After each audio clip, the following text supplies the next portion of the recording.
When the shield falls, the news came on a Tuesday, not through broadcasts or emergency alerts. Doze had been seized hours earlier. It came through whispers, through the hollow eyes of soldiers stumbling back from what remained of Washington, D.C., through the smoke that hung over the city like a funeral shroud. Captain America had fallen. Sarah Chun watched from her apartment window as the last of the sunlight bled from the sky, replaced by the crimson glow of fires consuming the Capitol. She'd seen the footage before. The networks went dark the final moments of the battle broadcast live, then cut short. Steve Rogers on his knees, the vibranium shield shattered into jagged fragments at his feet, the red skull standing over him. That death's head grinned wider than any human face should allow. Then the gunshot that silenced the world. Mom. Her daughter's voice was small behind her. Is he really gone? Sarah couldn't answer. She pressed her forehead against the cold glass and wondered what hell came next. The transition happened faster than anyone thought possible. Within 48 hours, HYDRA forces swept through every major city. They'd been hiding in plain sight for decades in government offices, police departments, military command. Now they emerged like cancer cells metastasizing, and there was no immune system left to fight them. The Red Skull addressed the nation from the steps of the Lincoln Memorial. Sarah watched on her phone, one of the last uploads before the internet was locked down. He spoke in that refined, terrible voice about a new order and humanity's true potential. Behind him, Captain America's shield hung upside down, a crown of thorns replacing the star at its center. Your heroes have abandoned you, he said, staring directly into the camera with those hollow eyes. Your symbols have proven hollow. Your hope was a lie, told the children. He gestured to something off-screen, and soldiers dragged forward a figure in tattered red, white, and blue. Steve Rogers. Alive but broken, forced to kneel before the cameras. But I am merciful, the Red Skull continued. Surrender brings peace. Resistance brings only suffering. Choose wisely. The feed cut to black. Sarah's phone buzzed once, then died completely. The cell towers had been shut down. The first week was chaos. Some heroes tried to fight back. The Falcon led a desperate assault on HYDRA's command center in Manhattan. Sarah heard the explosions from 15 miles away, saw the flash of repulsor fire lighting up the night sky. But there were no more Avengers, just scattered individuals against an army that had been preparing for this moment for 70 years. The Falcon lasted 3 days before they found him. HYDRA made an example of him in Times Square. Black Widow disappeared completely. Rumor said she was organizing a resistance in Eastern Europe. Rumor said she was dead. Rumor said a lot of things, and none of it mattered because there was no one left to save them. Sarah stopped going to work. Everyone did. The stores were either empty or guarded by HYDRA soldiers who decided what you could have and how much you deserved. Ration cards replaced currency. Curfews replaced freedom. Anyone who protested was taken to rehabilitation centers. No one came back from rehabilitation centers. Her daughter asked about school. Sarah told her there would be new schools soon. She didn't mention the curriculum she'd heard about the revised history that painted HYDRA as liberators, the Red Skull as humanity's true champion, the erasure of everything that came before. 3 weeks after the fall, Sarah's neighbor disappeared. Marcus had been a good man, a veteran who'd served 2 tours overseas. He'd kept a small American flag in his window, a foolish act of defiance that Sarah had begged him to remove. The HYDRA soldiers came at 3 a.m. Sarah heard the boots in the hallway, the splintering of wood, the single scream cut short. In the morning, his apartment was empty, the walls still bearing photographs of his children. The flag was gone. In its place, someone had spray-painted a red skull. The message was clear.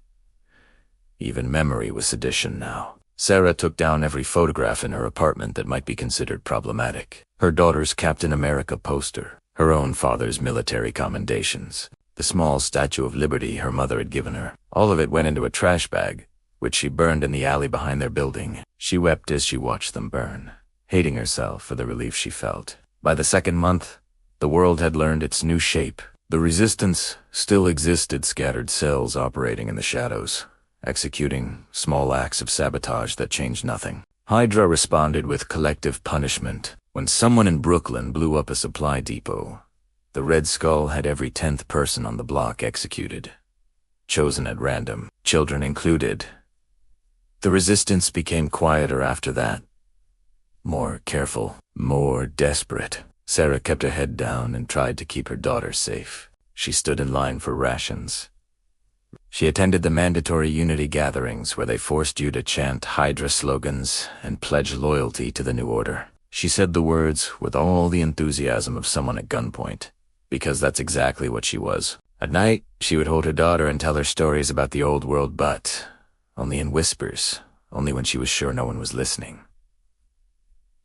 The walls had ears now. Neighbors informed on neighbors for extra rations. Children turned in their parents for praise from HYDRA youth officers. Trust had become the first casualty of the new order. The worst part was how normal it started to feel. 3 months in, and Sarah could walk past HYDRA soldiers without her heart hammering. 6 months in, and she barely noticed the propaganda posters declaring order through strength and HYDRA protects.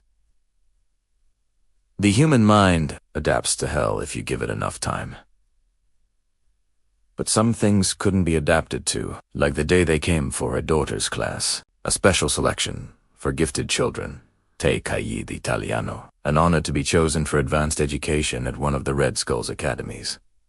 Sarah knew what it really was: indoctrination, brainwashing, the creation of a generation that would never know any world but this one. She held her daughter as they read the names.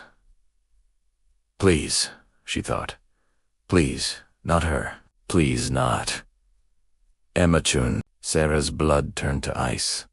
Her daughter looked up at her with those wide, trusting eyes. Mom? Is that good?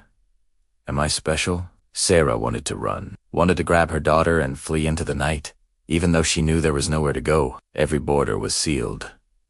Every escape route monitored, every safe house compromised. She had 24 hours to report to the collection center. That night, Sarah made a decision. There were rumors of underground railroad people smuggling children to hidden communities in the mountains, places HYDRA hadn't fully secured. It was probably fantasy, probably a trap set by HYDRA itself to root out dissidents. But it was the only hope she had.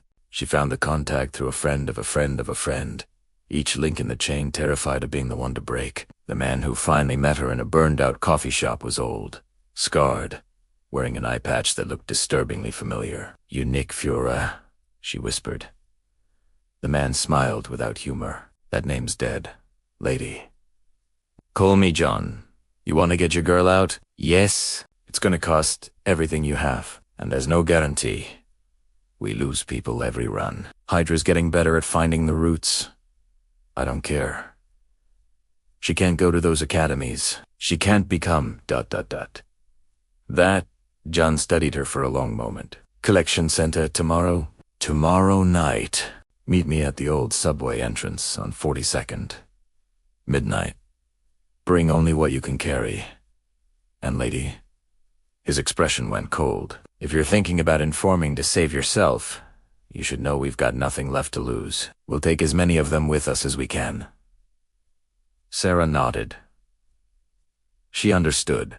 The next day was the longest of her life. She went through the motions, prepared her daughter's bag, told her they were going on an adventure, tried not to let the terror show on her face. Emma was excited. She didn't understand why her mother kept crying.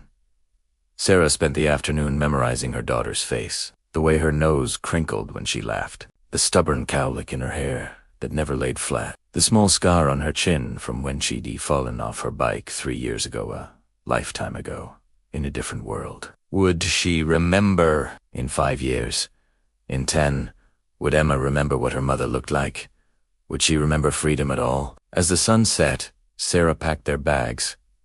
A few clothes, some food. Her daughter's favorite stuffed animella bear wearing a tiny Captain America suit that she'd won at a carnival before the world ended.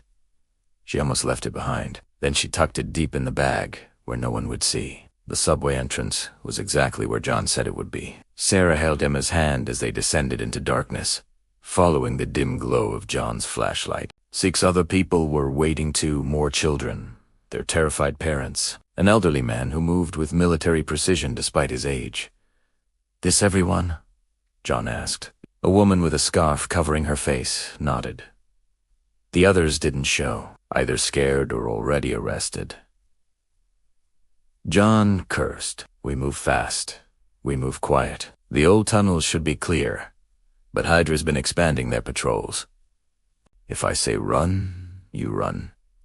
If I say hide, you hide. If I say leave someone behind, ... He didn't finish.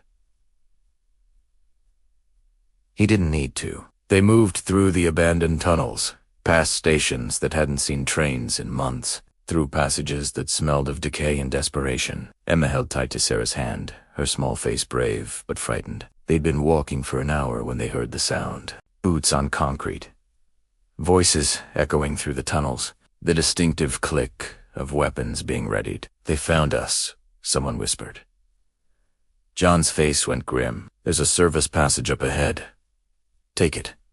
Keep going until you hit the access ladder. It'll take you up to the old industrial district. Head west, there's people waiting. What about you? Sarah asked. John chambered around in his pistol. Someone's gotta slow them down. Give you a chance. There's too many, lady. I should have died in a HYDRA prison camp 60 years ago. Every day since has been borrowed time. He looked at Emma, and something soft in his scarred face. Make sure she remembers what we were fighting for. Make sure she remembers there was something worth saving. Then he turned and walked back into the darkness, toward the sound of approaching soldiers. The last thing Sarah heard was gunfire and John's defiant shout. Hail nothing, you bastards. They made it to the surface, just as the sun rose. The industrial district was a wasteland of rusted factories and abandoned warehouses. In the distance, Sarah could see HYDRA, patrol ships, sweeping searchlights across the ruins. They were running out of time. The people waiting turned out to be a single woman with a truck, its engine already running.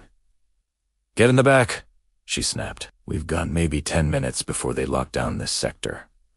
Sarah climbed in with the others, pulling Emma close as the truck lurched into motion. Through a gap in the tarp covering the bed, she watched the city disappear behind them, her home, her life, everything she'd known, all of it lost to the red tide. Emma fell asleep in her arms, exhausted and frightened, but still whole, still innocent. Where are we going? Sarah asked the old man who'd been with them. He smiled sadly. Nowhere safe, but maybe somewhere better. There's communities in the mountains, places HYDRA hasn't found yet. We grow our own food, teach our own children, remember our own history. It's not much, but it's ours. Will they find us eventually? Probably.